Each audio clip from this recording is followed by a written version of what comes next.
Kali-kali kan udah kita bilang, tidak ada yang gagal. Mediasi tetap berjalan sesuai agenda. Dan minggu lalu kan kita yang memberikan list kepada pihak tergugat. Hari ini prinsipal tergugat tidak hadir, keduanya, tapi sudah diwakili sama kuasa hukumnya. Dan tadi seperti hakim bilang, hakim mediasi, tidak perlu didebat-debatkan lagi karena sudah sah menurut aturan Mahkamah Agungnya. Terkait mediasi dihadirkan prinsipal atau tidak, itu tetap bisa berjalan. Nah, hari ini kami menerima daftar list dari pihak tergugat. Nah, daftar list ini kita nanti pelajarin.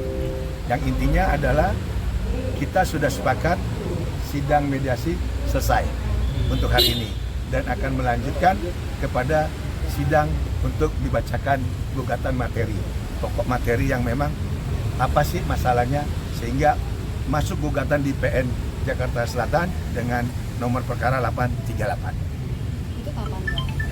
Nah, itu nanti kita setelah diskusi dengan pihak panitra, itu nanti akan dipanggil melalui rilis daripada Pengadilan Negeri Jakarta Selatan. Tapi kita minta jadwal tetap jangan dirubah, yaitu hari Rabu. Bang, tapi pihak Jeddah menginginkan klien abang hadir. Tetap datang. Nah, kalau keinginan kan boleh-boleh aja, ya kan? Tetapi esensi permasalahan adalah mediasi itu sudah terlampaui. Nah, kita harapkan dengan masuknya nanti kepada gugatan pokok ataupun pembacaan gugatan materi yang kami akan sampaikan nanti di depan ketua majelis, itu yang akan kita harus fokus. Katanya akan ada kemungkinan dijemput paksa gitu. Walaupun belum diberi. Ya, itu beda konteks karena jemput paksa, bagaimana jemput paksa? Ingat kalau yang di Polda Metro ya, di Polda Metro itu klien kami baru dipanggil secara patut satu kali, sehingga Polda Metro gelar perkara.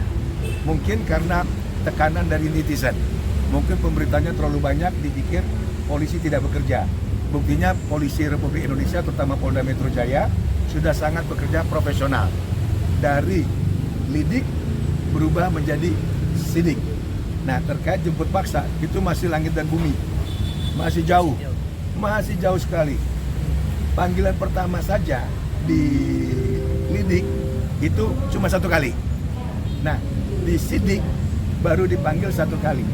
Tetapi kita sudah memberikan alasan kepada pihak penyidik latar belakangnya kenapa, dan juga sesuai pasal 113 Kitab Hukum Acara Pidana. Kalau memang dibutuhkan, ya penyidik dong bisa menyamperin klien kami untuk menemukan daripada klien kami. Bukan lantas jemput paksa, tersangka aja belum, diperiksa aja belum, jemput paksa, nggak boleh begitu. Karena akan ada pelanggaran hak asasi dan pelanggaran hukum acara. Jangan dibuat simpang siur, jangan dibuat digoreng-goreng bahwa ada jemput paksa.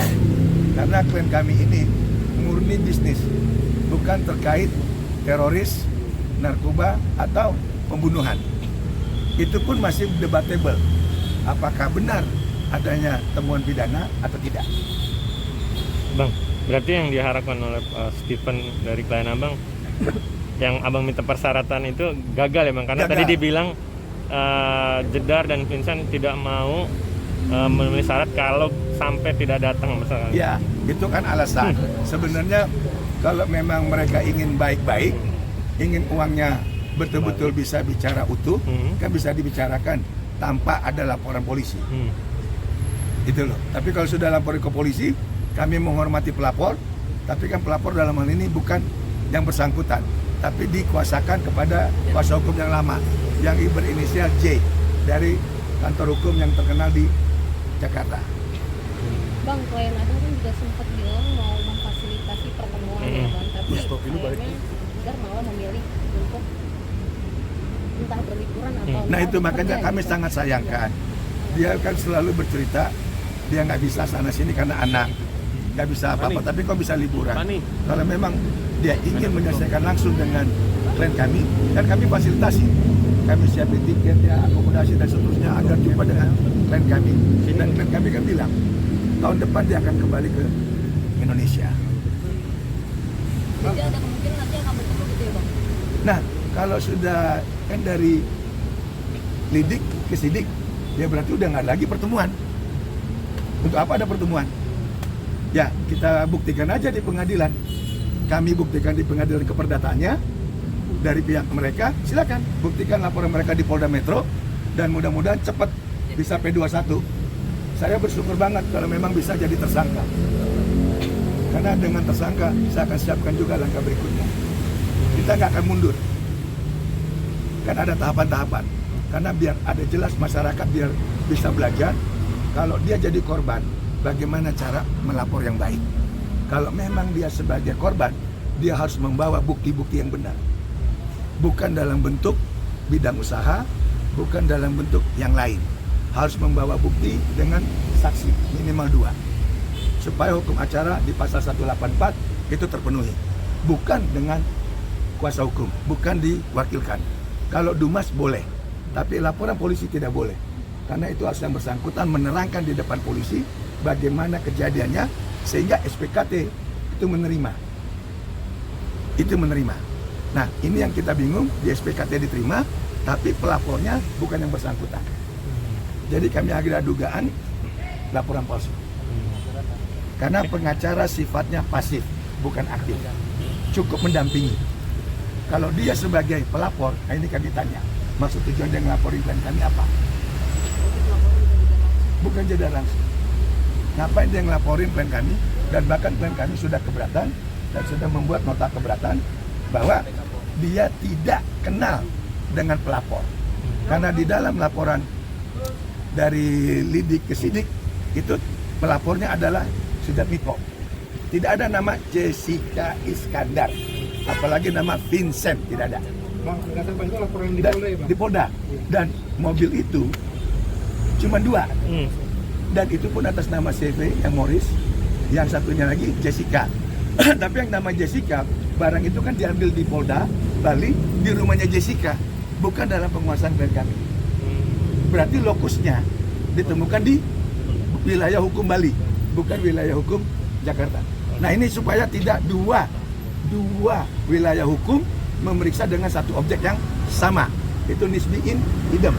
Dan saksi pelapor yang dilakukan di Polda Metro itu adalah saksi auditio. Saksi auditio 1000 saksi, bukan saksi namanya. Gitu loh. Mau dia 1000 orang tapi bukan saksi pelapor asli, itu saksi yang tidak bisa dipertanggungjawabkan di mata hukum. Bang, surat pencabutan kuasa tadi nggak masalah Bang? Sampai detik ini kami belum terima surat pencabutan dengan kuasa hukum yang lama. Sampai detik ini kita belum terima secara resmi ya. Kapan surat itu dicabut, kapan laporan mereka di Polda Metro, itu belum kami terima. Tapi itu katanya nggak masalah Bang. Ini Bang gimana Bang? Ya itu kan versi mereka untuk membenarkan. Karena beritanya kan sudah digodok dari lama nih. Dia kan nggak mau malu. Dia kan nggak mau diduga adanya penyebaran berita bohong. Ya dia harus bertahan di situ. Kalau sampai persidangan dia meminta kuasa keputusan mau gimana Bang? Ya kami keberatan, itu namanya cacat formil. Karena seorang kuasa hukum yang baru harus memperkenalkan diri dia sebagai kuasa hukum berdasarkan kuasa khusus yang diberikan yang baru. Terhadap kuasa hukum yang lama harus disampaikan bahwa kuasa hukum yang lama sudah dicabut sama prinsipal dan itu harus diberitahukan. Kalau tidak diberitahukan, diumpet-umpetin, coba bagaimana dong? Ini kan kasus biar terang. Artinya terang, kausalitasnya harus jelas. Yang namanya kausalitas itu di pidana murni. Kalau di perdata, bukti, surat yang diutamakan. Tapi kalau pidana, antara pelapor dengan terlapor, kausalitasnya di mana? Legal konstruksinya di mana? Kapan pidana itu terjadi?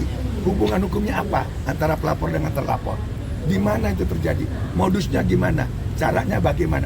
Bisa nggak pelapor yang namanya Sujat Miko menerangkan itu? Karena ini bicara hukum positif yang sudah baku, tidak bisa ditawar-tawar yang seperti tadi. Itu boleh, itu asumsi dan argumen, boleh-boleh aja. Bang, apakah dengan adanya si yang lapor bukan benar, alasan Stephen sendiri nggak mau datang untuk komunikasi? Bukan, bukan. Kita menghormati hukum acara. Kalau hukum acara kita langgar, berarti kita nih negara barbar. Setiap orang bisa ngelaporin, kan nggak boleh. Saya nggak kenal kamu, tapi kamu dapat kuasa, kamu ngelaporin saya, boleh nggak? Boleh nggak? Nah itu Jadi repot dong nanti. Saya nggak tahu apa-apa, tiba-tiba ada ini, lapori ke polisi, padahal saya nggak ada hubungan hukum. Karena ini kita bicara hukum positif loh, ada hubungan langsung. Gitu loh. Jadi janganlah dibelok-belokin. Kita harus tegak lurus. Yang seperti Hakim bilang, masyarakat kita harus ajarin. Bukan hanya dari pengadilan aja, tapi kita sebagai pengacara harus memberikan pelajaran ataupun motivasi masyarakat yang benar. Jangan masyarakat dikelabui dengan intrik-intrik tertentu hanya untuk kepuasan atau keinginan tertentu. Kembali lagi, pemeriksaan itu sesuai pasal 113. Yang punya kepentingan siapa? Yang punya kepentingan siapa? Kan kalau di sini, saya yang punya kepentingan sebagai penggugat. Di Polda Metro, yang punya kepentingan siapa? Kan pihak Jessica, silakan dong. Pihak Polda Metro kan yang punya kepentingan. Gitu loh, makanya dengan naiknya lidik ke sidik, kami sudah kirim surat keberatan. Kami kasih tahu tuh pasal-pasal yang akan bertentangan. Dan bukan kepada pimpinan di Polda Metro saja, tapi kita sudah sampaikan ke Kapolri, Kajati, bahkan ada tembusan ke PN Jakarta Selatan, bahwa supaya tidak salah hukum acara pidana. Sekali lagi, tidak salah hukum acara pidana. Karena pidana, pelapor itu harus yang bersangkutan. Kalau perdata, boleh diwakilkan oleh kuasa hukum. Jangan dibalik-balik. Di mana di laporan perdata, pengen prinsipal datang. Tapi dia di laporan Polda Metro, dia nggak datang. Logikanya di mana? Logikanya deh. Jadi jangan digoreng-goreng. Loh, ibu kan sebagai pelapor, ibu dong lapor. Kenapa ibu pakai kuasa hukum? Itu. Di sini kita dipaksa suruh hadir. Nah, mereka ngelapor ke Polda, kenapa diwakilkan pakai orang lain? Dan ingat, pengacara itu sifatnya pasif, tidak aktif. Ingat sekali lagi, pasif, tidak aktif. Oke.